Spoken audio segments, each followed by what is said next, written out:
আওয়ামী লীগের নেতৃত্বেই বাংলাদেশের স্বাধীনতা অর্জিত হয়।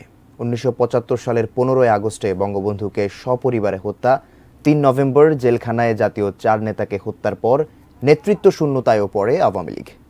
৭৫ বছরের মধ্যে প্রায় ৫০ বছরই এই আওয়ামী লীগকে থাকতে হয়েছে রাষ্ট্র ক্ষমতার বাইরে। সেখান থেকেই নানা লড়াই, সংগ্রাম, চড়াই উতরাই পেরিয়ে দলটি এখন টানা চতুর্থবারের মতো রাষ্ট্র ক্ষমতায়। আমিনুল ইসলামের রিপোর্ট।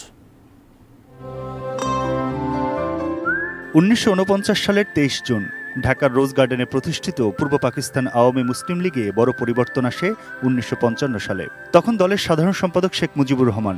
সব ধর্মের মানুষকে সুযোগ দিতে দলের কাউন্সিলে মুসলিম শব্দটি বাদ দেওয়া হয়। ১৯৬৬ পর্যন্ত টানা ১৪ বছর দলটির সাধারণ সম্পাদকের দায়িত্ব পালন করেন শেখ মুজিবুর রহমান।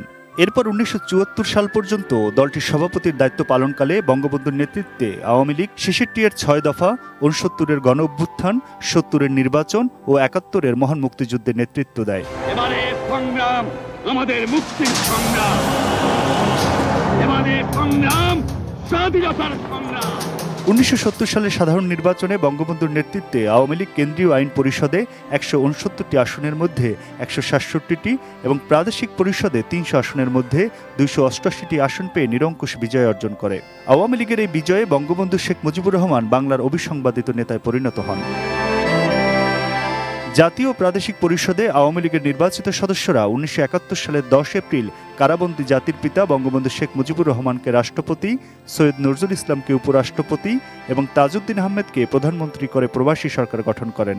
এই প্রবাসী সরকার মুক্তিযুদ্ধ পরিচালনা করে স্বাধীন বাংলাদেশ গঠনে নেতৃত্ব দেয়। এই যে প্রেক্ষাপটে আওয়ামী লীগের সৃষ্টি, তখন থেকে আওয়ামী লীগ জনগণের কথা বলে আসছে এবং তখন থেকে আওয়ামী লীগ এই দেশের মানুষের বাঁচার দাবি, স্বায়ত্তশাসন, স্বাধিকারের কথা সবকিছু বলে আসছে। ১৯৭২ সালের ১২ জানুয়ারি থেকে ১৯৭৫-এর ১৫ আগস্ট স্বাধীন বাংলাদেশে বঙ্গবন্ধু শেখ মুজিবুর রহমানের নেতৃত্বে মাত্র ৩.৫ বছর সরকারে ছিল আওয়ামী লীগ। সংসদীয় গণতন্ত্র প্রতিষ্ঠা, ১০ মাসে একটি সংবিধান, ভারতীয় সৈন্য প্রত্যাহার, ভারতে শরণার্থী হিসেবে আশ্রিত প্রায় ১ কোটি লোককে দেশে ফিরিয়ে এনে পুনর্বাসন, বিশ্বের ১৪০টি দেশের স্বীকৃতি লাভ করা স্বল্প সময়ের সরকারের অনেক বড় অর্জন।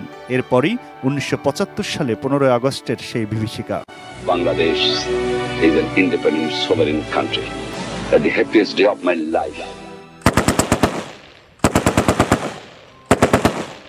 বঙ্গবন্ধুকে সপরিবারে হত্যা, ৩ নভেম্বর জেলখানায় জাতীয় ৪ নেতাকে হত্যার পর নেতৃত্ব শূন্যতায় পড়ে আওয়ামী লীগ। এরপর দলে ভাঙনও দেখা দেয়।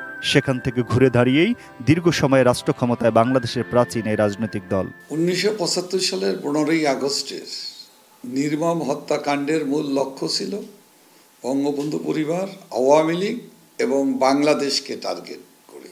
স্বাধীনতার পরের ৫৩ বছরই নয়, আওয়ামী লীগের ৭৫ বছরের ইতিহাসে আওয়ামী লীগ এখন সবচাইতে শক্তিশালী, সবচাইতে জনপ্রিয় সংগঠন। Aminul Islam, ATN news, Dhaka.